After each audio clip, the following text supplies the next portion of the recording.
Hello दोस्तों, हमारे channel अमृत coaching centre में आप सभी का स्वागत है। हर रोज़ की तरह आज भी एक नए वीडियो के साथ, नए लेसन के साथ आप लोग के साथ आए हैं। 3 क्वेश्चंस यानी 3 प्रश्न क्लास 8 इंग्लिश लेसन 12 है और इसी लेसन का प्रश्न और उत्तर के साथ आए हैं। तो इस लेसन में जो भी घटनाएं घटित हुई हैं उसके बारे में आपसे पूछा जाता है, तो उसी का प्रश्न और उत्तर सरल हिंदी अनुवाद के साथ लेकर आए हैं। इस कहानी को यदि अभी तक आप लोगों ने नहीं पढ़ा है तो हमारे चैनल पेज पर जाइए, वहाँ पर आपको लर्निंग इंग्लिश क्लास 8 में मिल जाएगा। प्लेलिस्ट ओपन करेंगे क्लास 8 की तो उसमें यह कहानी मिल जाएगी और ढेर सारी जानकारी आप प्राप्त कर सकते हैं। इसी प्रकार से सरल हिंदी अनुवाद के साथ वह लेसन आपको पढ़ने को मिल जाएगा। इस कहानी में 3 प्रश्न यानी राजा जो है वह 3 प्रश्न के बारे में जानता है, तो वो भी आप लोग जानकारी प्राप्त करेंगे कौन कौन से 3 प्रश्न थे। साथ ही साथ कई प्रकार के प्रश्न पूछे गए हैं, कुछ वर्ड पावर है, कुछ डिग्रीज है, कुछ टेंस की कैटेगरी में है, तो कई प्रकार से पूछा गया है प्रश्न। तो इस प्रकार से सरल हिंदी अनुवाद के साथ सभी प्रश्नों का हल हम आपको बताएंगे ताकि आपको आसान तरीके से समझ में आ जाए और कोई दुविधा ना रहे, कोई असुविधा पढ़ने में ना रहे। तो वीडियो को अंत तक जरूर देखिएगा। अभी तक हमारे चैनल पर नए हैं तो सब्सक्राइब कीजिए और वीडियो पसंद आए तो लाइक कीजिए और अपने दोस्तों तक ज़रूर शेयर कीजिएगा ताकि जिनको पढ़ना ना आता रहे वो भी आसान से पढ़ सके। आंसर द फॉलोइंग क्वेश्चंस यानी निम्नलिखित प्रश्नों का जवाब दीजिए या उत्तर दीजिए। तो क्वेश्चन नंबर ए दिया गया है, what were the king's 3 questions. राजा के 3 प्रश्न क्या थे। आंसर है द किंग्स 3 क्वेश्चंस वर यानी राजा के 3 प्रश्न थे। पहला है what is the right time to begin something. किसी चीज को शुरू करने का सही समय क्या है। दूसरा है which people should he listen to. उसे किन लोगों की बात सुननी चाहिए। तीसरा है what is the most important thing for him to do. उसके लिए सबसे महत्वपूर्ण कार्य क्या है। तो राजा इन तीनों प्रश्नों के बारे में जानना चाहता है और बहुत वैज्ञानिक उसके पास आते हैं। सभी लोग अपने अपने तरीके बताते हैं, लेकिन किसी का भी तरीका उसे पसंद, किसी का जवाब उसे पसंद नहीं आता है। अंत में वह एक परमात्मा यानी साधु के पास जाता है जो एक जंगल में रहता है, अकेले ही रहता है। इस कहानी को आप लोग पढ़ेंगे तो आपको बहुत ही आनंद आएगा। क्वेश्चन नंबर बी है, why did the king want to know the answer to these questions. राजा इन प्रश्नों का उत्तर क्यों जानना चाहता था। तो आंसर है the king thought that he would never fail. राजा ने सोचा कि यदि उसे यह 3 प्रश्नों के उत्तर पता होंगे, if he knew the answer of these 3 questions, तो वह कभी असफल नहीं होगा। यानी the king thought that he would never fail if he knew the answers of these 3 questions. राजा ने सोचा कि यदि उसे 3 प्रश्नों के उत्तर पता होंगे तो वह कभी असफल नहीं होगा, इसलिए वह इन तीनों प्रश्नों का उत्तर जानना चाहता था। यदि उसे पता हो गया तीनों प्रश्नों का जवाब तो वह असफल नहीं होगा कभी। क्वेश्चन नंबर सी है, did the wise man win the reward, if not why. क्या बुद्धिमान लोगों ने पुरस्कार जीता, यदि नहीं तो क्यों। क्योंकि उसने पुरस्कार भी रखा था जो उसके तीनों प्रश्नों का उत्तर दे देगा। तो लेकिन राजा संतुष्ट, किसी के उत्तरों से संतुष्ट नहीं होता है, तो अंत में वह चला जाता है साधु के पास। तो रिवार्ड कहाँ से मिलेगा। आंसर है none of the wise man with the reward यानी विन द रिवार्ड। कोई भी बुद्धिमान व्यक्ति पुरस्कार नहीं जीत पाता। Because the king was not satisfied with any of their answer. क्योंकि राजा उनके किसी भी उत्तर से संतुष्ट नहीं था। जितने भी विद्वान उसके पास आए थे सभी ने अपने अपने तरीके बताए, लेकिन किसी से वह संतुष्ट नहीं हुआ, इसलिए कोई भी रिवार्ड नहीं प्राप्त कर पाया।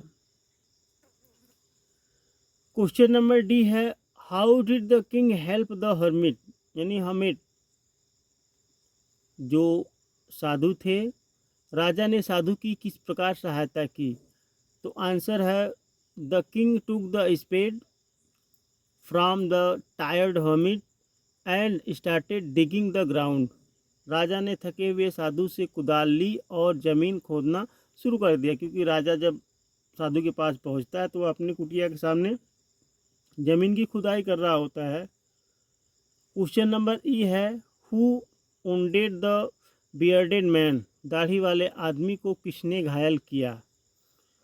The king's bodyguard had wounded the bearded man, राजा के अंगरक्षकों ने दाढ़ी वाले व्यक्ति को घायल कर दिया था।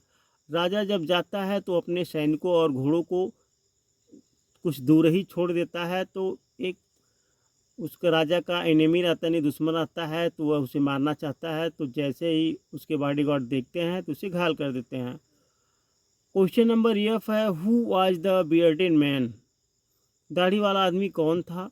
How did the king and the hermit help the wounded man, राजा और साधु ने घायल व्यक्ति को कैसे मदद की। आंसर है, the bearded man was the king's enemy who had wanted to kill him, दाढ़ी वाला आदमी राजा का दुश्मन था जो उसे मारना चाहता था। तो जो दाढ़ी वाला व्यक्ति था वह राजा का दुश्मन था और राजा को वह मारना चाहता था, लेकिन उसके राजा के बॉडीगार्ड अंगरक्षक उसे घायल कर देते हैं।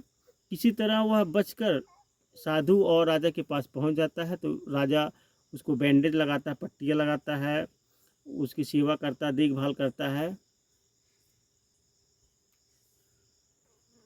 The king dressed and redressed his wounds, give him fresh water to drink, राजा ने उसके घाव की मरहम पट्टी की, उसे पीने के लिए ताज़ा पानी दिया। इस प्रकार से राजा उस दाढ़ी वाले व्यक्ति ने उस घायल व्यक्ति की मदद करता है। And with the help of hermit took him inside the हट टू टेक रेस्ट, और साधु की मदद से उसे आराम करने के लिए कुटिया के अंदर ले गए। क्वेश्चन नंबर जी है, what did the bearded man promise to do for the king, दाढ़ी वाले व्यक्ति ने राजा के लिए क्या करने का वादा किया। आंसर है, the bearded man promise that if he lived, दाढ़ी वाले व्यक्ति ने वादा किया कि यदि वह जीवित रहा, he would serve the king as his most faithful servant, तो वह राजा के सबसे वफादार सेवक के रूप में उसकी सेवा करेगा। जो घायल व्यक्ति था वह राजा से प्रोमिस करता है, वचन लेता है कि यदि मैं जीवित रह गया तो आपका सबसे वफादार सेवक के रूप में मैं आपकी सेवा करूंगा, यानी आपका मैं दास बनकर रहूंगा।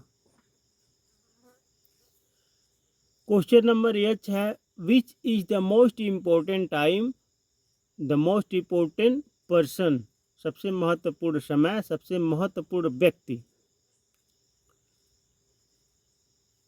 तो यहाँ पे दिया गया and the most important thing to do, और करने के लिए सबसे महत्वपूर्ण कार्य कौन सा, यानी इसमें पूछा गया है कि सबसे महत्वपूर्ण समय और सबसे महत्वपूर्ण व्यक्ति और करने के लिए सबसे महत्वपूर्ण कार्य कौन सा था। राजा का यह भी प्रश्न था। आंसर है, the most important time is now, सबसे महत्वपूर्ण समय अभी है। साधु बताता है कि सबसे महत्वपूर्ण समय यही है। The most important person is the person we are with at a time, सबसे महत्वपूर्ण व्यक्ति वह व्यक्ति है जिसके साथ हम एक समय में होते हैं, यानी जिसके साथ हम होते हैं वही सबसे महत्वपूर्ण समय होता है और व्यक्ति होता है।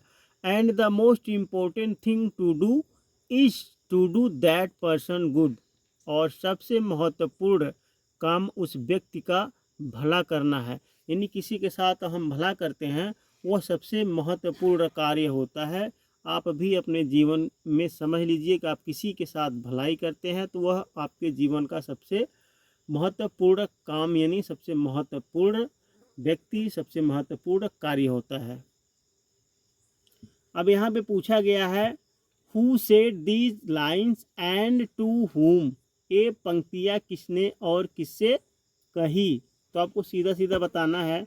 Let me take the spade and dig for you the king to the hermit, यानी जब साधु से मांगता है कुदार, यहाँ पे है कुदाल, मुझे कुदाल दे लेने दो और तुम्हारे लिए खुदाई करने दो। तो राजा साधु से, और साधु को राजा साधु से मांगता है तो राजा साधु को। हियर कम समवन रनिंग, तो यहाँ पे है the hermit to the king, यहाँ कोई दौड़ता हुआ आता है राजा को साधु, यानी राजा ने साधु, जो राजा को साधु, तो यहाँ पे साधु राजा से कहता है, जब प्रश्न पूछता है राजा, साधु कहता है कि यहाँ कोई दौड़ता हुआ आ रहा है। Forgive me the bearded man to the king, क्षमा चाहता हूँ, तो दाढ़ी वाला आदमी राजा से कहता है, क्योंकि राजा को मारना चाहता है, राजा उसकी मदद करता है, उसको बचा लेता है, तो दाढ़ी वाला व्यक्ति राजा से कहता है कि मुझे माफ़ कर दीजिए। वर्ड पावर यानी शब्द शक्तियाँ दिया गया है। Fill in the blanks with the opposites of the words given in the brackets, कोष्टक में दिए गए शब्दों के विपरीत शब्दों से रिक्त स्थान भरें। तो यहाँ पे आपको फ्रेंड, देखिए एक लाइन इधर दिया गया, तो यहाँ पे फ्रेंड लिखा हुआ है, जहाँ पे खाली वहाँ पे इनेमी आएगा, विपरीत यानी विलोम शब्द लिखना है। I am not an enemy of yours, मैं तुम्हारा दुश्मन नहीं हूँ। तो यहाँ पे फ्रेंड दिया गया है, तो यहाँ पे आपको इनेमी भरना है। The old woman was too weak to walk, यहाँ पे स्ट्रोंग लिखा है, तो यहाँ पे वीक लिखना है, कमज़ोर लिखना है। वृद्धा चलने में बहुत कमज़ोर थी, तो यहाँ पे he is a very faithful servant of mine, तो यहाँ दिया गया है वह मेरा बहुत वफादार सेवक है, यहाँ पे मास्टर है, तो यहाँ पे सर्वेंट लिखाएगा। I have warned him for the last time, मैंने उसे आखिरी बार चेतावनी दी, यहाँ पे लास्ट है, इसमें फर्स्ट लिखा है, तो यहाँ पे लास्ट लिखना है। You should remember these rules of grammar, आपको व्याकरण के ये नियम याद रखने चाहिए, तो यहाँ पे फॉरगेट लिखा है, तो इसमें रिमेंबर भरना है।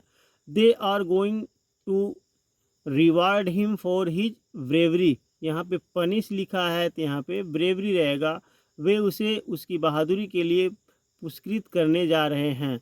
तो यहाँ पे इस प्रकार से आप लोगों को भरना है, चाहे तो आप अपने नोटबुक में भर सकते हैं, चाहे तो बुक में ही पेंसिल से भर सकते हैं।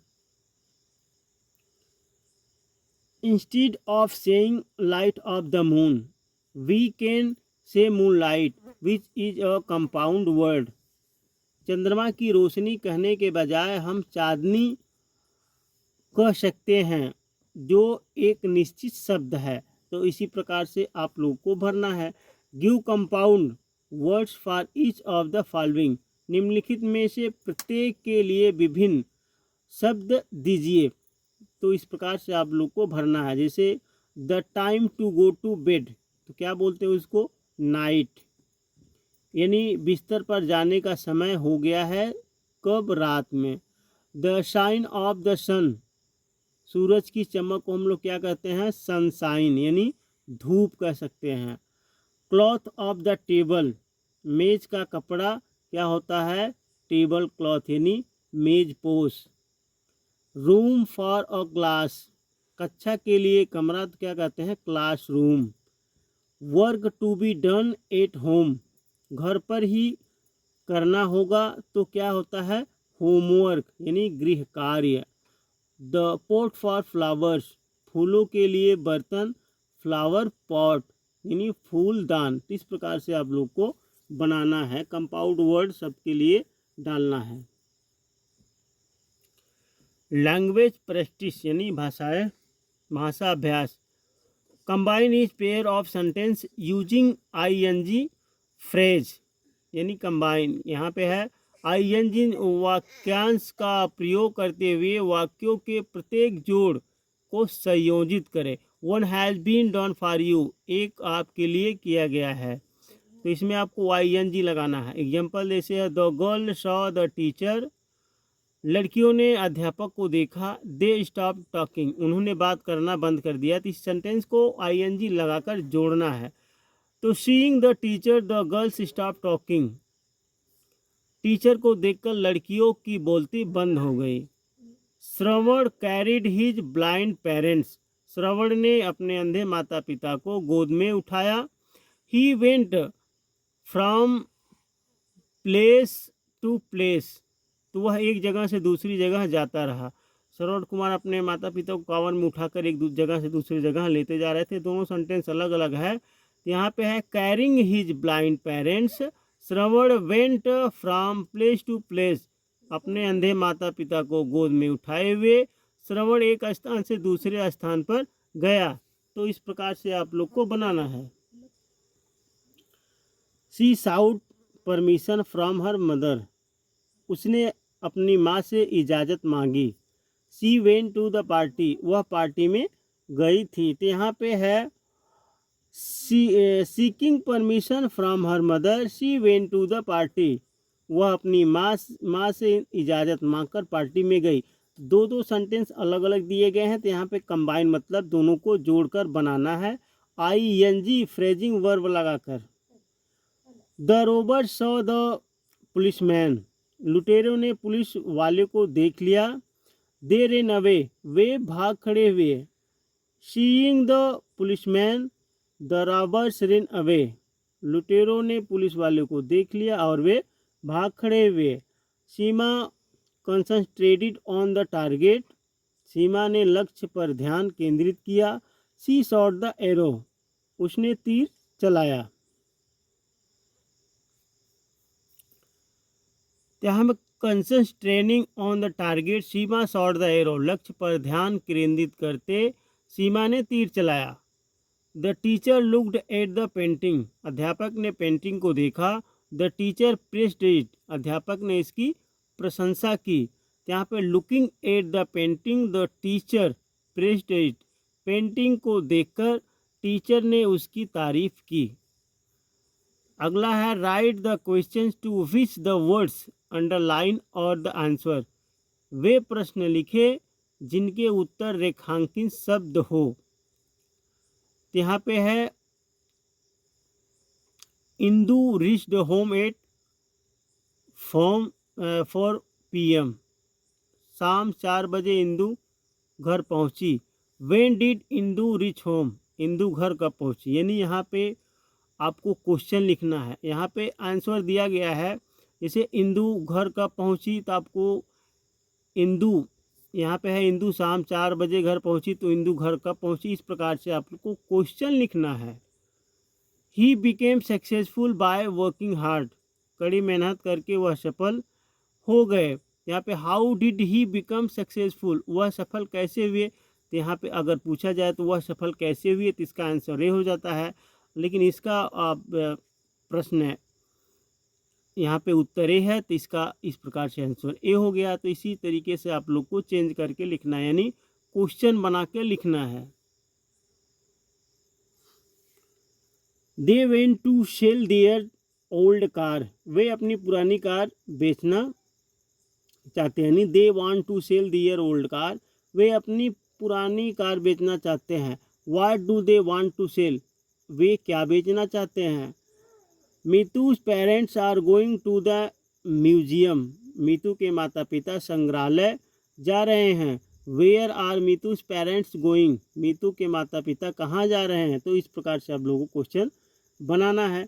एक्टिविटीज, यानी to forgive others you should have some qualities, दूसरों को माफ़ करने के लिए आपके अंदर कुछ गुण होने चाहिए। तो कौन कौन से गुण होने चाहिए। अब यहाँ पे और भी दिया गया है, पुट और टिक, यानी इस तरीके से चिन्ह लगाना। Against those that would let you forgive, तो जो आपको क्षमा करने दे उनके सामने सही का टिक लगाएं। Put the cross against those that would not let you forgive, उन लोगों के सामने, यानी उनके सामने क्रॉस का इस प्रकार से लगा दे, चिन्ह लगा दे जो आपको माफ़ नहीं करने देंगे। तो इस प्रकार से आपके अंदर कुछ क्वालिटी होगी। जो माफ़ करने के लिए उपयोग है उसके सामने आप सही का चिन्ह लगाइए, जो नहीं माफ़ करने देता है उसके सामने क्रॉस का चिन्ह लगाइए। तो यहाँ पे एंगर मतलब होता है क्रोध, तो यहाँ पे गलत है तो क्रॉस का चिन्ह लगाइए। सिंपैथी का मतलब होता है सहानुभूत, तो यहाँ पे सही का लगेगा। यहाँ पे है कंपेशन मतलब करुणा होता है, तो ये भी सही है। सेल्फिश मतलब होता है स्वार्थ, यहाँ पे सेल्फनेस, तो यहाँ पे स्वार्थ होता है, तो यहाँ पे क्रॉस लगेगा जो माफ़ नहीं करने देगा। काइंडनेस मतलब दयालुता होती है, तो ये भी सही है, तो सही का टिक लगाइए। कंसीडरेशन मतलब विचार होता है, तो ये भी सही है। ट्रस्ट मतलब यहाँ पे भरोसा है, तो ये भी सही है। लव मतलब प्यार होता है, ये भी सही है। तो इस प्रकार से पूरे लेसन का आप लोगों ने बारीकी से समझा। उम्मीद करते हैं यह लेसन आपको पसंद आया होगा और ढेर सारी जानकारी भी प्राप्त किए होंगे। तो वीडियो पसंद आया तो लाइक कीजिए और अभी तक हमारे चैनल पर नए हैं तो सब्सक्राइब कीजिए। और यदि कोई भी असुविधा आपको होती है तो हमारे कमेंट बॉक्स में लिख कर भेजिए, उसका निवारण हम ज़रूर करेंगे। तो अपने दोस्तों के साथ शेयर ज़रूर कीजिएगा ताकि जिनको पढ़ना ना आता वो भी आसानी से पढ़ सके और आगे बढ़ सके, एक अच्छे नागरिक की तरह वह भी अपने देश के लिए कुछ कर सकें।